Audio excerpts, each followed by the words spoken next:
کہ نہیں آیا؟ لیجئے بھئی، تمہید تو میں نے جو کہنا تھا کہہ دیا. اب غور کیجئے، ہمارے ہاں عام طور پہ جب بھی شہید کا لفظ بولا جاتا ہے تو عام طور پہ ایک ہی شہید کا نام ذہن میں آتا ہے، حضرت سیدنا حسین ابن علی رضی اللہ عنہما.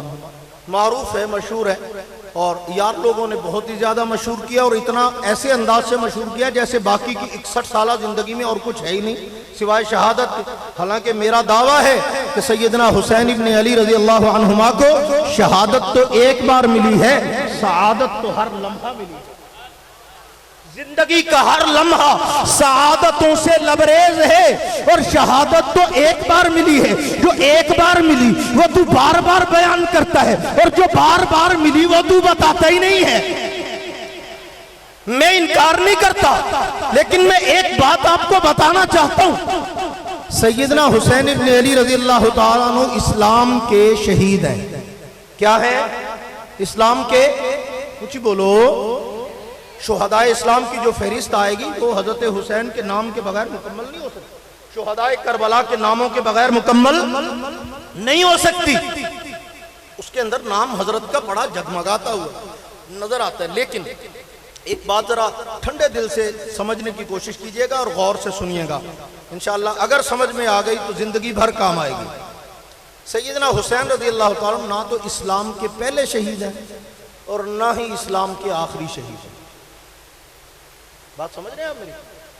نہ تو شہادت کا آغاز حضرت حسین سے ہوتا ہے کہ حضرت حسین اسلام کے پہلے شہید ہیں، ان سے پہلے کبھی کوئی شہید نہیں ہوا، حضرت نے آ کے بتایا کہ ایسے شہید ہوتے ہیں. تو پہلے شہید یہ تھے، ایسا بھی نہیں ہے. آخری بھی نہیں کہ حضرت نے فرمایا بس بھائی اب میں آپ سب کی طرف سے قربان ہو کے جا رہا ہوں تو آئندہ سے قیامت تک کے لیے اب آپ کو کچھ کرنے کی ضرورت نہیں ہے، میں آخری شہید ہوں، ایسا بھی نہیں ہے. پھر کیا ہے؟ حضرت پہلے شہید بھی نہیں ہے اور آخری بھی نہیں ہے، تو پھر کیا ہے؟ توجہ سے غور سے سنیے گا، میرا جملہ ضائع نہ کرنا، بڑی قیمتی بات کہنے لگا ہوں.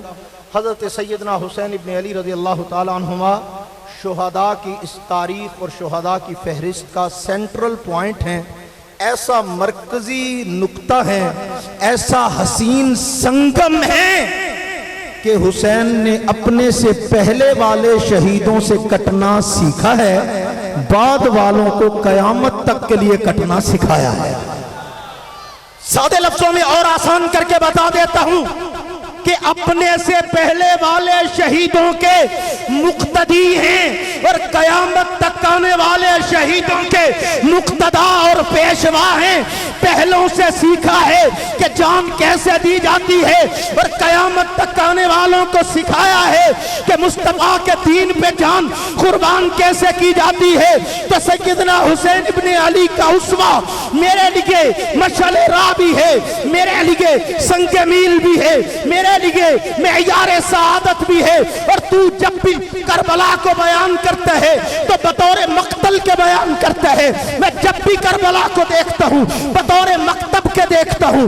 وہ حسین کا مقتل نہیں، مکتب بھی ہے. وہ حسین کی قتل گاہ ہی نہیں، حسین کی درسگاہ بھی ہے. حضرت حسین نے اسی میدان کرب و بلا سے جرأت کا، استقامت کا، وفا کا، حیا کا، شرافت کا، محبت کا، دین پیغمبر سے لاج نبھانے کا درس اسی کربلا سے ہی تو دیا ہے. حسین کی درسگاہ کا نام کربلا ہے، حسین کے مدرسے کا نام کربلا ہے، حسین کے مکتب کا نام کربلا ہے. توجہ کیجئے ذرا بات. سیدنا حسین ابن علی رضی اللہ تعالیٰ عنہ سعادتوں کی معراج پہ پہنچی ہوئی ہستی. ایک چھوٹی سی بات کروں گا علماء کی موجودگی میں. 0 میٹر سمجھتے ہو؟ جس کے بارے میں مجھے کم از کم 150% یقین ہے کہ آپ نے پہلے نہ کبھی سنی نہ کبھی سوچی، کیونکہ میں آپ کا اڑ کے لے آیا. چلے میں نے بتا آپ نے کہاں سے سن لینی تھی؟ نبی پاک صلی اللہ علیہ وسلم کی حیات طیبہ اور میلاد مبارک کو بیان کرتے ہوئے آپ نے درجنوں مرتبہ علماء سے سنا، کئی کتابوں میں آپ نے پڑھا، بارہا آپ نے ایک دوسرے سے اس کا تذکرہ کیا. آپ بھی سنتے ہیں، میں بھی سنتا ہوں، سناتا بھی ہوں کہ نبی پاک صلی اللہ علیہ وسلم پیدا ہوئے تو بچپن میں ابھی چھوٹے سے تھے، چند دن کی زندگی تھی، عمر تھی.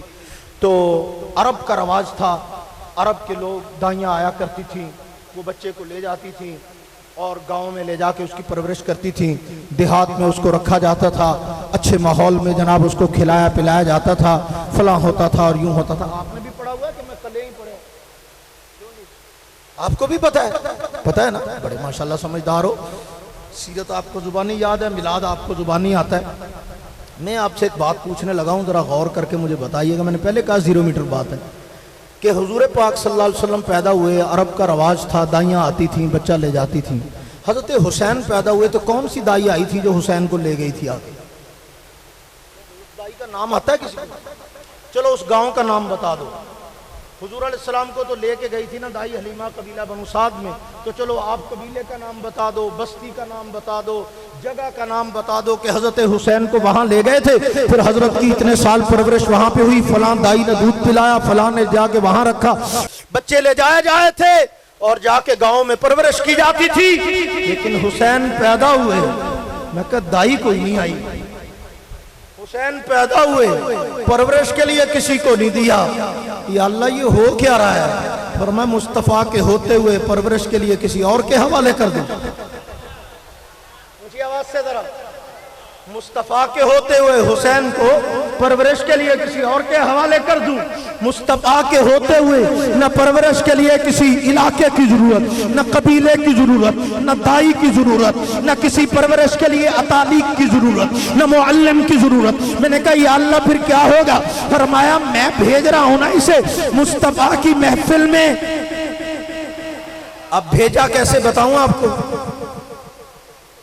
بڑا کچھ مال میرے پاس کافی ہے لیکن ٹائم بڑا تھوڑا ہے۔ بھیجا کیسے؟ یار لوگ نا جب ہم بات بتا دیتے ہیں تو انکار کر دیتے ہیں، لیکن ان کو ذرا دوسری طرف سے کان پکڑو نا، پھر بڑے صحیح طریقے سے قابو آتے ہیں۔ میں ان کو بتاؤں کہ حضرت حسن و حسین کہاں رہتے تھے، کیا جگہ تھی، یہ وہ سارا کچھ بتا دیا نا، نہیں مانیں گے۔ لیکن آپ کو میں دوسرا طریقہ بتاتا ہوں۔ اللہ آپ کو حرمین لے کے جائے، کہو آمین، مجھے بھی لے کے جائے۔ اب میری باری ہولی جانی آمین، میں تہاڈی مجھ کھولی ہوئی، میری باری بھی اونچی گاکو اور اونچی آواز سے اللہ ہم سب کو لے کے جائے، مدینے بھی لے کے جائے، مکے بھی لے کے جائے۔ جب ہم مدینے جائیں گے نا تو آپ ان یار لوگوں کو دیکھیں گے، یہ جو مخلوق ہے نا دوجی، آپ ان کو دیکھیں گے وہاں ڈھونڈتے پھر رہے ہوں، حضرت فاطمہ دا دروازہ کتے، حضرت فاطمہ دا حجرہ کتے، حضرت فاطمہ دا دروازہ کتے، حضرت فاطمہ دا حجرہ کتے۔ آپ ان کو دیکھیں گے یا ادھر چکر لگا رہے ہیں، حضرت فاطمہ کا حجرہ ادھر، حضرت فاطمہ کا دروازہ ادھر، حضرت فاطمہ حضرت فاطمہ۔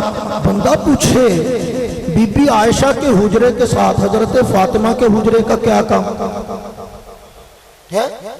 یہاں کیوں ڈھونڈ رہے ہو؟ چکر کیا ہے؟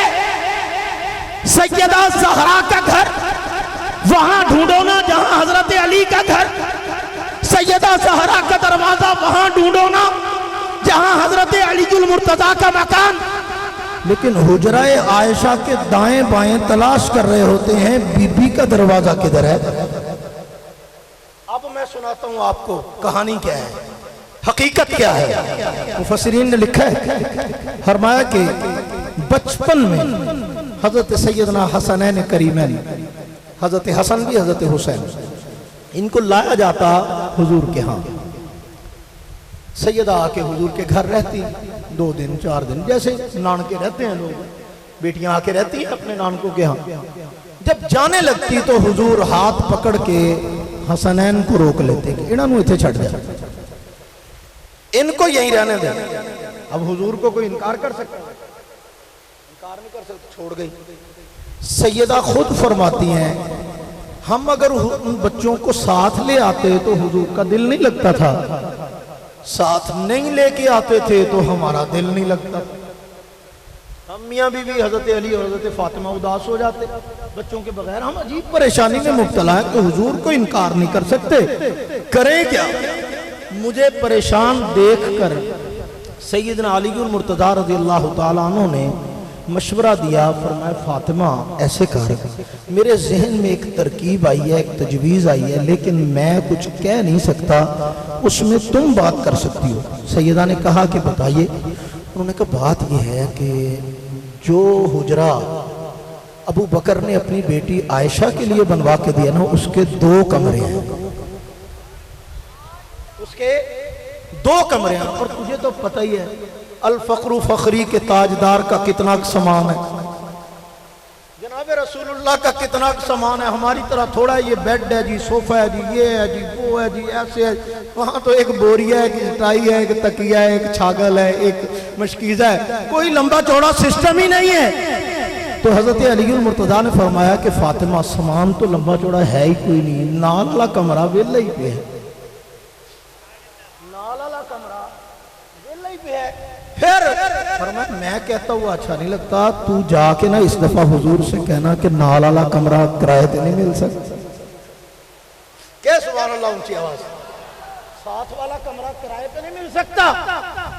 اب ایسے ہی ہوا، پھر سیدہ زہرا جب تشریف لے گئی تو انہوں نے جا کر حضرت سیدنا نبی کریم صلی اللہ علیہ وسلم سے عرض کیا ابا جی وہ ایک کمرہ خالی ہو پڑا ہے تو آپ ہمیں نہیں دے دیتے کرائے پہ؟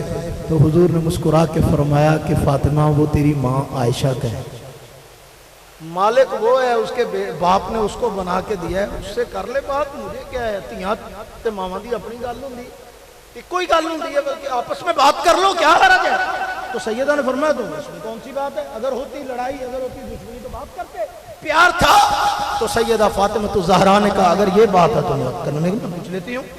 تو حضرت سیدہ فاطمہ الزہرا نے حضرت سیدہ عائشہ صدیقہ سے عرض کیا کہ ماں جی ساتھ والا کمرہ خالی پہ پڑا ہوا ہے، کرائے پہ نہیں مل سکتا، ہم یہیں رہ لیں گے، ادھر سے آتے ہیں بچے ادھر جائیں تو حضور کا دل نہیں لگتا، حضور کے پاس رہ جائیں ہمارا دل نہیں لگتا، تو یہیں قریب ہو جائیں گے، ہماری بھی آنکھوں کے سامنے، حضور کی بھی آنکھوں کے سامنے، تربیت میں بھی کوئی کمی نہیں رہے گی، معاملات بھی ٹھیک ہوں گے، محبت بھی پوری ملے گی، پیار بھی پورا ملے گا۔ اگر ساتھ والا کمرہ عاریتاً کرائے پہ مل جائے تو کیا حرج ہے؟ سیدہ عائشہ صدیقہ صدیق کی بیٹی، اتنا بڑا دل ہے، ہاں جی یہ اس کی بیٹی ہے جس نے گھر کا سارا مال لا کے لٹا دیا تھا، یار لوگ کہتے ہیں فدق کھا گیا تھا، شرم نہیں آتی کہتے ہوئے، باغ کھا گیا تھا، زہرا کا باغ کھانا تھا، صدیق اکبر نے استغفر اللہ، کیسی عجیب بات، جس نے زہرا کے باپ پہ اپنے گھر کی سوئی تک لے جا کے لٹا دی ہو، اس کو یہ کہنا کہ سیدہ زہرا کے حصے کا باغ کھا گیا تھا، اس سے بڑا جھوٹ اور اس سے بڑا الزام، اس سے بڑی تہمت کائنات میں کوئی نہیں ہو سکتی، اس سے بڑا بہتان کوئی نہیں ہو سکتا۔ سیدہ عائشہ صدیقہ سے جا کے جب سیدہ زہرا نے کہا نا کہ ماں جی ساتھ والا کمرہ کرائے پہ، تو مفسرین لکھتے ہیں کہ سیدہ عائشہ صدیقہ نے جواب میں فرمایا کہ گل سن، تیاں تے ماواں دی کوئی شے ونڈی ہوئی ہوندی ہے، بڑا کیسی بات کر رہی ہو کرائے پہ؟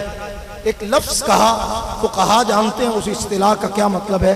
فقہ کی اصطلاح میں اگر کسی کو جگہ دیتے وقت ساتھ یہ کہہ دیا جائے نا لِسُّکْنَا، تو مطلب یہ ہوتا ہے کہ جب تک تیری زندگی ہے یا میری زندگی ہے آج کے بعد تو یہاں رہ سکتا ہے۔ تو حضرت سیدہ عائشہ نے فرمایا لِسُّکْنَا، جا میں نے یہ حجرہ تجھے الاٹ کر دیا، آج کے بعد اپنے بچے لے آؤ یہیں پہ رہو، مجھے کوئی اعتراض نہیں، کوئی کرایہ نہیں، کوئی کچھ نہیں، یہ آج کے بعد میرا نہیں تیرا ہے۔ جو دروازہ وہاں ڈھونڈتے پھرتے ہو نا وہ دروازہ میری ماں عائشہ کا الاٹ کیا ہوا ہے۔ کہہ جائے نا لِسُّکْنَا تو مطلب یہ ہوتا ہے کہ جب تک تیری زندگی ہے یا میری زندگی ہے آج کے بعد تو یہاں رہ سکتا ہے۔ تو حضرت سیدہ عائشہ نے فرمایا لِسُّکْنَا، جا میں نے یہ حجرہ تجھے الاٹ کر دیا، آج کے بعد اپنے بچے لے آؤ یہیں پہ رہو، مجھے کوئی اعتراض نہیں، کوئی کرایہ نہیں، کوئی کچھ نہیں، یہ آج کے بعد میرا نہیں تیرا ہے۔ جو دروازہ وہاں ڈھونڈتے پھرتے ہو نا وہ دروازہ میری ماں عائشہ کا الاٹ کیا ہوا ہے۔ جس بی بی کا حجرہ تم وہاں سے ڈھونڈ کے دروازہ چومنے کے چکر میں ہوتے ہو، جس کی چوکھٹ پہ سلام پیش کرتے ہو، وہ چوکھٹ ابو بکر کی بیٹی کی دی ہوئی ہے۔ کیوں بھول جاتے ہو ان کی آپس کی محبتیں اور ان کے پیار کی داستانیں؟ سیدہ فاطمہ الزہرا اس مقام پہ آ کر مکین ہو گئی۔ اب اگر جتنی محبت حضور کی حضرت حسین کو ملی ہے اس میں برابر کا حصہ سیدہ عائشہ صدیقہ کا ہے۔ میری ماں عائشہ کے اس اقدام کی وجہ سے حضرت حسین کو مصطفیٰ کی قربت بھی ملی ہے، محبت بھی ملی ہے۔